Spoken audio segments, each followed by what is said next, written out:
नमस्कार भाइयों, स्वागत है आप सबका एक बार फिर से आपके अपने चैनल पे और इस वीडियो में।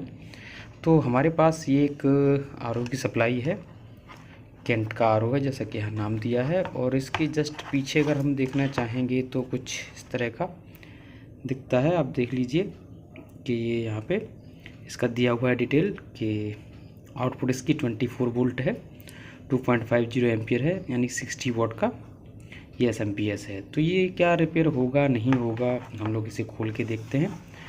और ये एसएमपीएस मुझे भेजा है एक वीडियो से प्रभावित मेरे भाई हैं, उन्होंने काम अच्छा लगा तो उसके हिसाब से उन्होंने ये एसएमपीएस मुझे भेजा है कि आप इस पर काम करके दें मुझे। तो चलिए देखते हैं इसमें हम क्या कमी निकलती है और हम क्या करेंगे, क्या क्या फॉल्ट फाइंडिंग कर सकते हैं इसमें। तो चलिए देखते हैं खोल के एक बार। तो चलिए इसके अनस्क्रू कर लिया है हमने इसको और इसे हम खोल लेते हैं एक बार। तो ये इसका जो नीचे का अडेप्टर है वो अलग हो गया और कुछ इसमें देखिए कुछ ग्लास के कुछ फ्यूज़ के जैसा कुछ दिख रहा है यहाँ। तो चलिए यहाँ देख लेते हैं एक बार। इसको करते हैं साइड, इसके चारों पेच निकल जाते हैं इस तरह से। और अब ये हमारे सामने कुछ इस तरह से एसएमपीएस आ जाती है। ठीक है, तो इसके कवर में डाल देते हैं मैंने। तो यहाँ देखिए फर्स्ट फिजिकल अगर हम देखें ऐसे इंस्पेक्शन करें फिजिकली, तो यहाँ देखिए ये फ्यूज़ यहाँ पहले से ब्रेकआउट है। जैसा कि हम अभी बोल ही रहे थे कि यहाँ पे ग्लास के कुछ टुकड़े मिले थे नीचे। तो चलिए इसे भी निकाल लेते हैं हम और फिर इसका पूरा निकाल के बाहर फिर इंस्पेक्शन करते हैं। कोल्ड इंस्पेक्शन करेंगे, उसके बाद से हम लाइन टेस्टिंग। तो इसमें ये थोड़ा सा गम लगा के फिक्स किया होता है। तो गम को हटाने के लिए हम क्या करेंगे, यहाँ पे ये ब्लोअर गन चला के और इसे थोड़ा सा हीट करेंगे। हीट करने के साथ ही ये थोड़ा आसानी से निकल जाएगा।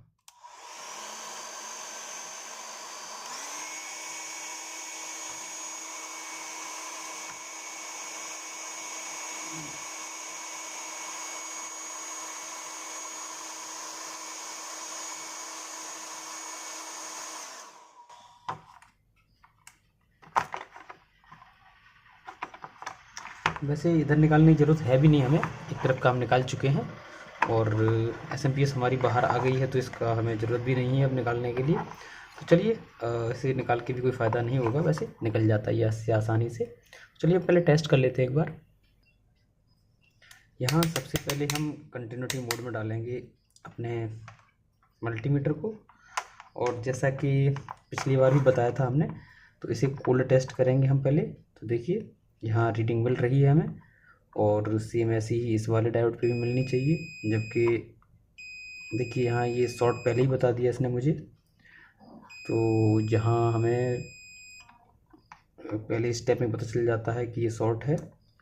ठीक है, तो एक डायोड अभी तक हमें शॉर्ट मिल चुका है और बाकी के डायोड तो रीडिंग सही बता रहे हैं, यानी एक तरफ बता रहे हैं और एक तरफ नहीं बताना चाहिए इन्हें। तो ये डायोड जो है हमारा वो शॉर्ट है, जैसा कि आप यहाँ देख रहे हैं। ठीक है, तो इसे टेस्ट करने से भी कोई फ़ायदा नहीं होता सीरीज़ में भी, क्योंकि लैंप हमारा ग्लो ही होता। और अगर बात करें हम इसके लाइन और न्यूट्रल की, तो वहाँ भी हमें लगता है शायद शॉर्ट ही होगा, क्योंकि इसका फ्यूज़ जला हुआ है। तो फ्यूज़ हम देख लें कहाँ कहाँ लगा है, तो फ्यूज़ जस्ट इसके यहीं लगा हुआ है। ठीक है, तो देखिए यहाँ कुछ रीडिंग हमें शो कर रहा है, जबकि यहाँ ज़्यादातर रीडिंग नहीं आती है। ठीक है, तो ये हमें शो कर रहा है किसकी शॉर्टिंग की वजह से। तो पहले तो हमारा वो डायोड एक ख़राब है, उसे हम चेंज करेंगे। उसके बाद से फिर देखते हैं कि और क्या भी समस्या आती हैं। ठीक है, इसमें जो कैपेसिटर लगा है वो 400 वोल्ट 82 माइक्रोफैरड का है, जैसा कि आप यहाँ देख रहे हैं। ठीक है, तो बाकी हम टेस्ट कर लेते हैं, इसमें कोई और कंपोनेंट तो नहीं इसमें ख़राब है। तो यहाँ हम लाइन फ़िल्टर भी चेक कर लेंगे एक बार कि हमारा सही है कि नहीं है। ठीक है, तो लाइन फ़िल्टर पे जैसा कि यहाँ सब कुछ सही दिख रहा है। और तो पहले हम इस डायोड को निकालते हैं, उसके बाद से देखते हैं आगे कहाँ कहाँ शॉर्टिंग है क्या है। तो डायोड निकाल के भी एक बार चेक कर लेना चाहिए हमें कि ये शॉर्ट है कि नहीं है। देखिए यहाँ भी ये शॉर्टिंग ही शो कर रहा है, ठीक है, तो ये शॉर्ट ही है। तो डायोड का हम यहाँ नंबर देख लेते हैं पहले एक बार। मैं फोकस करता हूँ और दिखाने की कोशिश करता हूँ कि 5408 का ही डायोड है ये, ठीक है। और पास से अगर दिखाने की कोशिश करूँ तो आप देख लीजिए लास्ट का डिजिट, ठीक है। तो ये इस तरह से दिख रहा होगा तो, और सेम ही हमारा ये है, ठीक है। मैं कोशिश करता हूँ जैसे दिखाने की, लेकिन इन दोनों के साइज़ में थोड़ा सा अंतर है। अब नंबर यहाँ एक ही है लेकिन साइज़ दोनों के थोड़े से डिफरेंस हैं। तो चलिए हम इसी को लगाएंगे, हमारे पास यही अवेलेबल है अभी। तो चलिए इसे लगा देते हैं, फिर टेस्ट करते हैं हम लोग।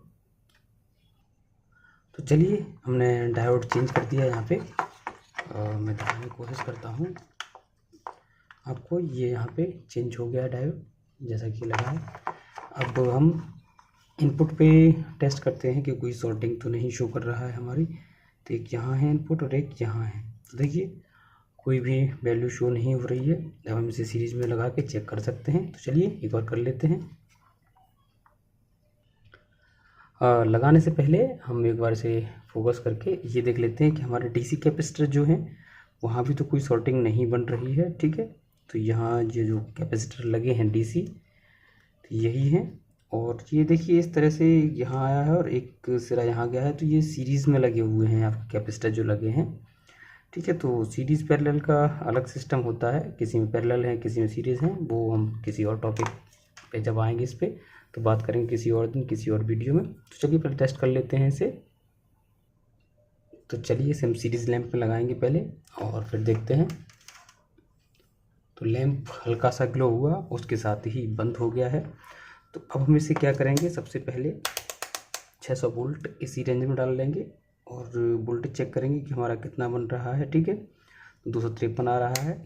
600 वोल्ट डीसी में डालने के बाद सीधे हम यहाँ डीसी चेक कर लेंगे, ठीक है। देखिए 348 वोल्ट डीसी लगभग बन रहा है। इसके सेंटर पे करेंगे तो आधा बन रहा है। ऐसे इधर वाले को भी चेक कर लेंगे तो आधा बन रहा है, ठीक है। तो ये हो गया हमारा। अब हम चेक करते हैं कि हमारा डीसी बन गया है कि नहीं बन गया है आउटपुट में। तो -22 23 वोल्ट यहाँ लगभग बन रहा है क्योंकि 600 वोल्ट की रेंज में पड़ा है। तो इसे अगर हम 200 वोल्ट की रेंज में कर देंगे तो हमारा 24 वोल्ट आपको पूरा दिख जाएगा सही से। तो देखिए यहाँ SMPS का ये काम हो चुका है और हमारी सही से काम कर रही है। इसमें हम एक फ्यूज़ डालेंगे और उसके बाद फाइनल टेस्टिंग करके देखेंगे बॉक्स में डालने के बाद कि ये कैसा काम करती है, ठीक है।